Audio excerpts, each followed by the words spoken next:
Change is not easy for anyone. Okay, so just a challenge to you out there. When you bought your new fancy phone, right?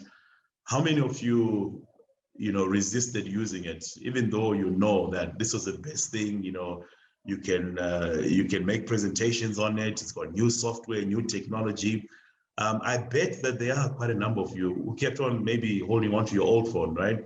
Or when there was an introduction of WhatsApp, others, it's cheaper, but others kept still sending messages. And even some others to this day still want to receive SMS text instead of WhatsApp, right?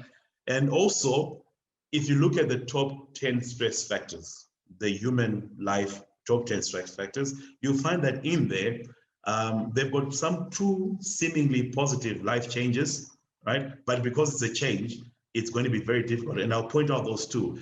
The first one being moving to a new house. We should be excited about it. We should be excited about finding a new place. We've probably been searching for this sort of house for a long time, but it's actually is one of the top 10 stress factors. The second example that I have is marriage. Okay, some of you might laugh and argue, but it should be a positive life experience. Okay, so you find that even with marriage as well, because it brings about so many changes. So even if a change is meant for the positive, because it's change is not going to be easy for anyone. There will be battles that take place, the requirement to move to the next step, even if you know this is good for me. You get anxious and you get internal battles, and we handle that very differently, but it is not easy for anyone.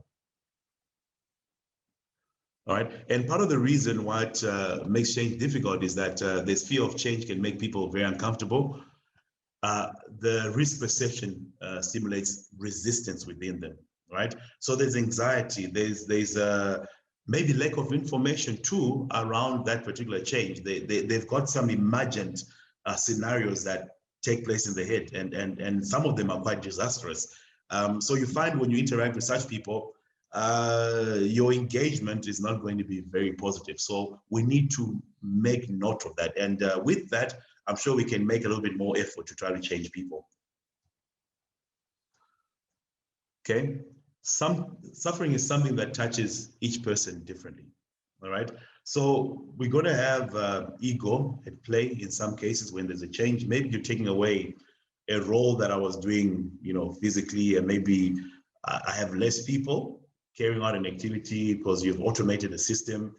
And I had a team of about 10 people that reported to me. I'm not going to be happy because you're taking away my power, right? And my status as well, right? And power, okay. And then my personal agenda, maybe I have, a preference for another vendor and, selling, a software that does exactly the same thing.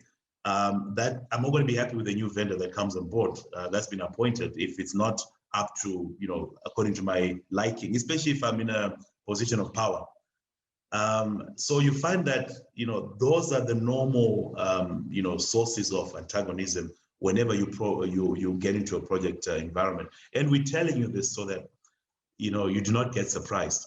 And you can actually start pacing, how you do your change management. And you can only start working on change management after you understand where is this antagonism coming from. Then you can come up, with a more informed plan around it.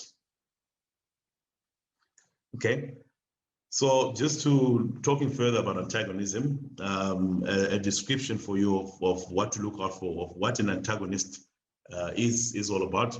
It's a person who is suffering and needs help.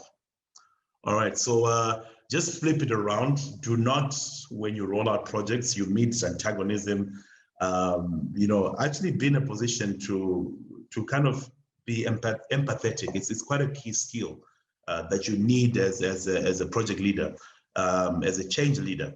You need to understand that there is a bit of a disconnect, some help. Try to get to the source of it and understand where it's coming from as well. In some cases, you might find that maybe it's just additional information that is required, and education and understanding. All right. So just understand that, you know, it's someone who needs help, an antagonist. It's not someone you should avoid. It's someone that you should actually go to and try to help out and try to find out where the source of antagonism is coming from.